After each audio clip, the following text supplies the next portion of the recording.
On this special episode of Cash Coaster, I might scream a lot. horror movie trivia has Jennifer screaming bloody murder.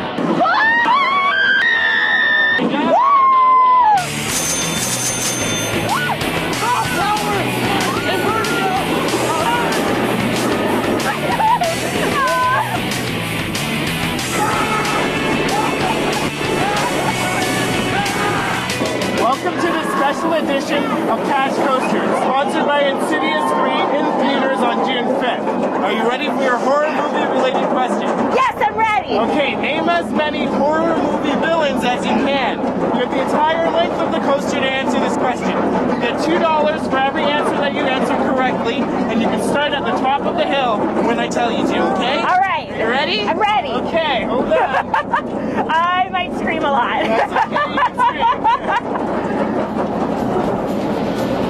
Ready? And go! Jason! Freddy Krueger!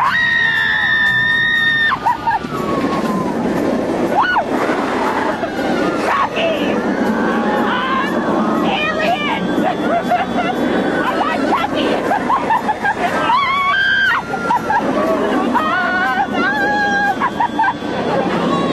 Anything else?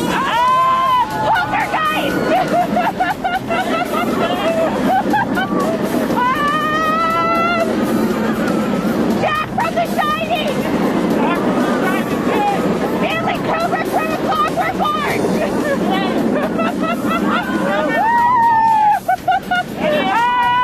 The little girl from The Ring! I don't know her! Oh, Samoa Shannon!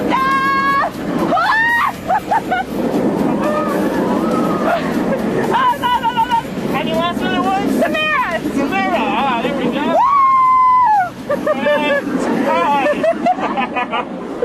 Alright, so you sped it up a good amount. I got 10! Alright, let's check out your results. So you just got off the Cash Coaster. How do you think you did? So-so. So, alright, well you did alright. You actually got 7 answers right. Woo! So that's $14. There you go. So as a bit of a bonus, you also get a scary goodie bag, courtesy of Insidious 3, and 2 free tickets to see the movie when it comes out on June 5th. Awesome, thank you so much. Thank you. Thank you for riding the Cash Coaster. It was awesome. Great.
While waiting in line, you could be on the front line of mobile strike.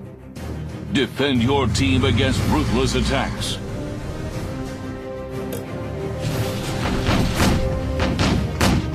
Launch devastating counter assaults.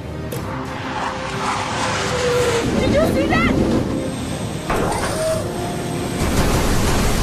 Team up with friends. Annihilate the enemy. Text the number on the screen to download Mobile Strike now. Play through the tutorials and get at least 500 power points. Then show your phone at Guest Relations for a free front-of-the-line pass good for one ride today only. Better hurry, though. Supplies are limited. Launch yourself to the front with Mobile Strike.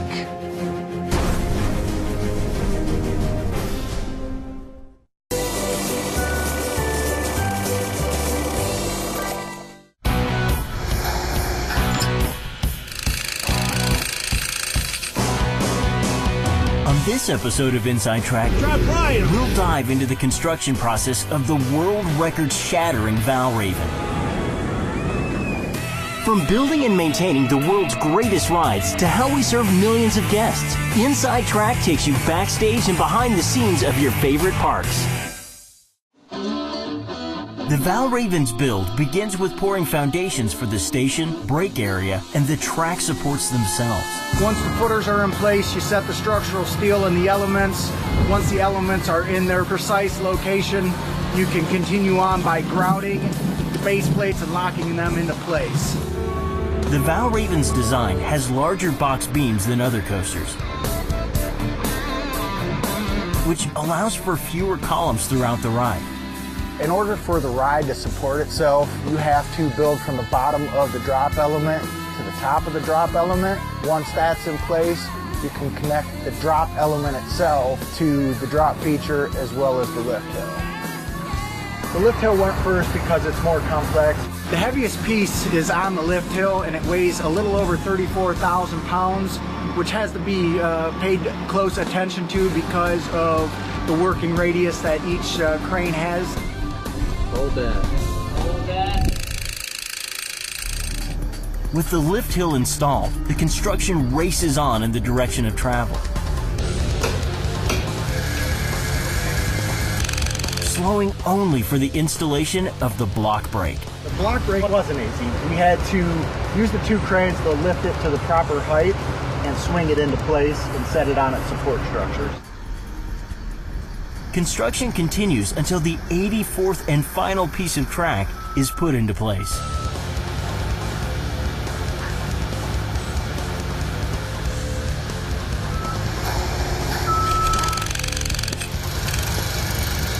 Even though the ride is a complete circuit and looks finished, construction is still not complete. Next, the lift chain is installed. The entire chain is approximately 700 feet long, but isn't delivered in one piece. The crew assembles links, greases it, and sends it up the lift chain trough via a crane.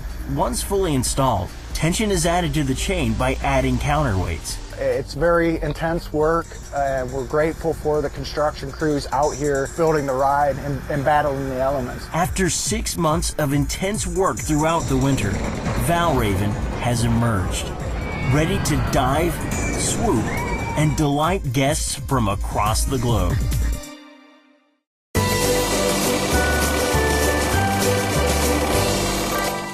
On this special episode of Cash Coaster, Morgan gets by with a little help from her friends. Did you get the three-headed dog? Oh, Cerberus, the three-headed dog! The Minotaur! Oh, Cyclops! But no help from the Beatles. I swallowed a bug. Oh, that's okay.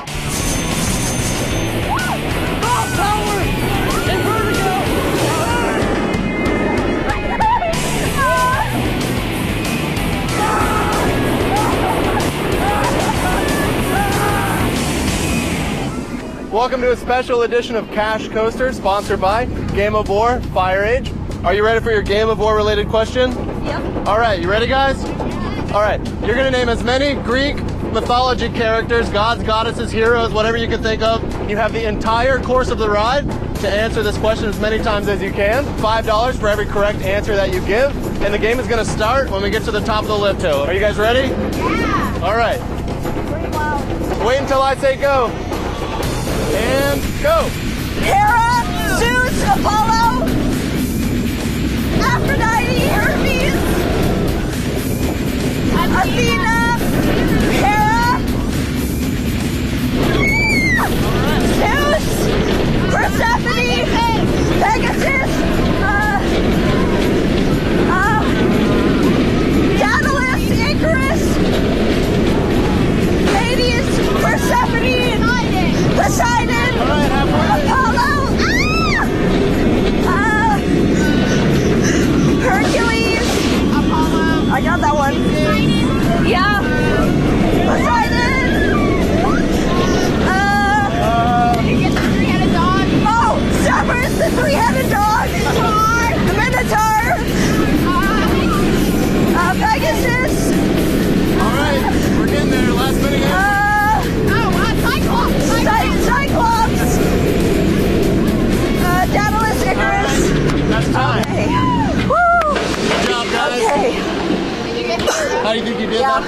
think you did well?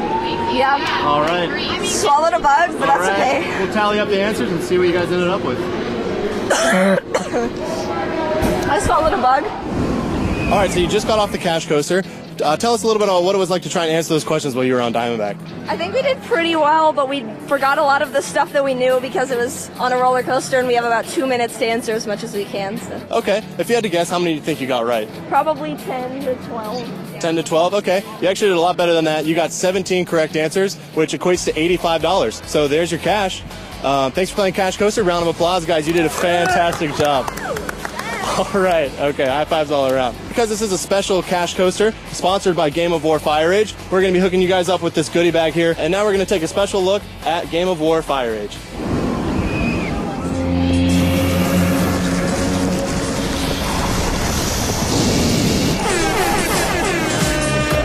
This is one way to be legendary.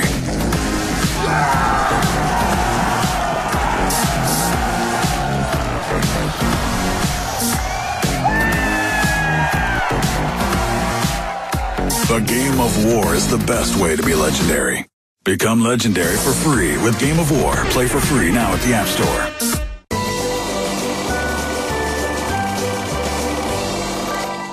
On this episode of Inside Track, we'll learn about the groundbreaking technology of Mass Effect New Earth, a 4D holographic space journey across the galaxy based on the successful video game series. From building and maintaining the world's greatest rides to how we serve millions of guests, Inside Track takes you backstage and behind the scenes of your favorite parks. The project basically starts with a concept, where we sit around with outlines and ideas, and then we ping pong back and forth with the creative team at BioWare and at the park. We're really excited to be able to work with such a renowned company like Electronic Arts and get directly involved in a creative process with BioWare, the creators of Mass Effect, with the assistance of so many people, Howard Newstate and Christian Diekman coming together and assisting us. Working with Clint from Halon and Nathan and Ryan from 3D Live, we started kicking around ideas about how to translate the Mass Effect environment and story into an experience that would register with our guests in the park. From there we started moving into conceptual art. We did a lot of rendering and virtual reality planning for the inside of the theater. Everything for Mass Effect New Earth is custom and in most cases is the first time in the world it's ever been used for an amusement experience. So starting with the sound alone, which is a record breaker and the first time we've ever been able to combine this near-field waveform beaming technology with a far-field atmospheric surround sound. Each speaker has its own separate sound pattern. So we can have 70 different sounds being emitted from 70 different speakers simultaneously in the theater. The experience is nothing like you've ever heard. So we're really excited about bringing that, mixing that with our 3D LED technology. We're installing the first ever 3D LED inside any theme park in the world. You've never seen an image this clear, this large, and with this much dynamic range. When you're looking at 3D on a screen like this, you can't help but reach out and try and touch the item. It's that real. When we couple that with having live actors in front of the screen, it gives you that holographic effect. On top of that, we're throwing in a lot of different automation tools in the motion seat system. You're sitting on a transducer, which is basically like a giant subwoofer, so we can send various vibration patterns through your seat. As well as sound, smell, water. We're all excited to bring something that's so heavy tech into Silicon Valley at California's Great America. Well, I can't wait for this to be done. It's been a long time in coming. We've been working on this now for over a year with Electronic Arts and BioWare, and they're a great team to work with. Really, really fun catalog of games, and Mass Effect being spectacular, and that we know that this is something that we're going to be proud of for a very, very long time. We're already getting really, really excited, just even though we're under construction, still seeing the pieces coming to life. I can't wait to ride this ride myself. With all of the work, the hard work that's been done by so many different teams from Mediamation, Crescendo, EA, BioWare, Electrosonic, as well as 3D Live and the Cedar Fair team, I know that this is going to be a unique experience and certainly given all of the technology, a first of its kind.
What does a launch coaster have in common with a squirt gun and a fishing rod?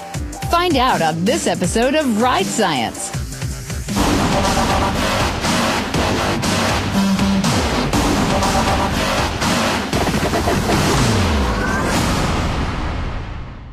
Top Thrill Dragster takes you from 0 to 120 miles an hour in about 3.5 seconds.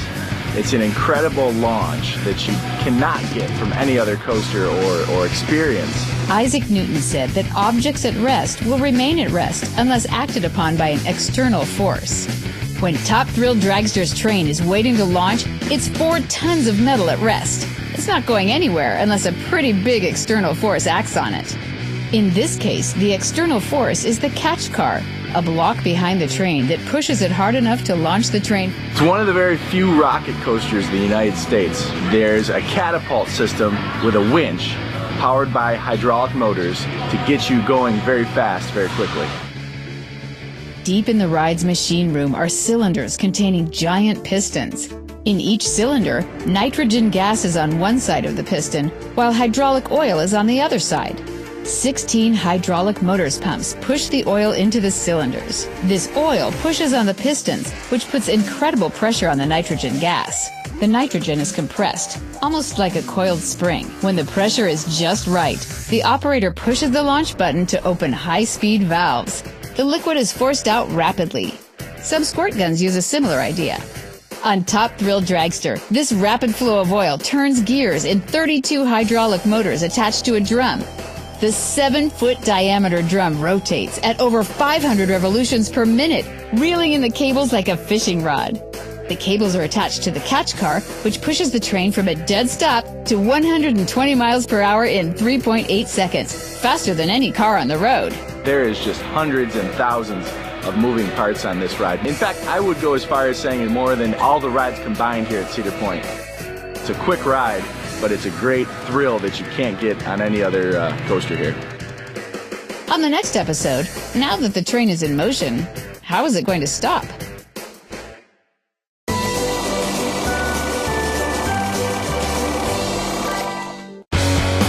On this episode of Inside Track, we'll see how raw sheets of steel turn into 300-foot monuments to thrill. From building and maintaining the world's greatest rides to how we serve millions of guests, Inside Track takes you backstage and behind the scenes of your favorite parks. Before the first piece of track is cut, workers test the steel's strength. Once the tests are completed, the steel sheets are precisely cut with the computer-controlled laser or oxyacetylene torch. Practically every piece of track is unique and must fit exactly with the adjacent pieces. Precise measurements and attention to detail are key. With the necessary pieces cut, the welding begins. As opposed to a static structure like a skyscraper, a roller coaster is a dynamic structure that moves and flexes as the train rides over it. It takes world-class welding skills to meet that demand. The largest piece of the track, the backbone, is welded first. Next, brackets are welded to the backbone. Workers take extra care when aligning the rails to guarantee a smooth ride. Once the measurements are checked and rechecked, every seam and joint gets a final weld. The integrity of the steel is tested repeatedly, and finally the column support is bolted on to complete the track section. From here, the track is sanded in preparation for painting. To ensure that the paint adheres to the track, an etching coat or zinc-enriched primer is applied to the steel. Not only does a colorful paint job look cool, it protects the track from the punishment of sun, rain, and snow for many seasons to come. With the paint dry, the pieces are then loaded onto trucks for delivery to the park where the construction crew will assemble them. It may take more than 200 truckloads to deliver the entire steel coaster to the park. Cutting-edge technology and world-class craftsmanship are just two of the ingredients that make our steel coasters safe, fast, and fun for millions of guests every year.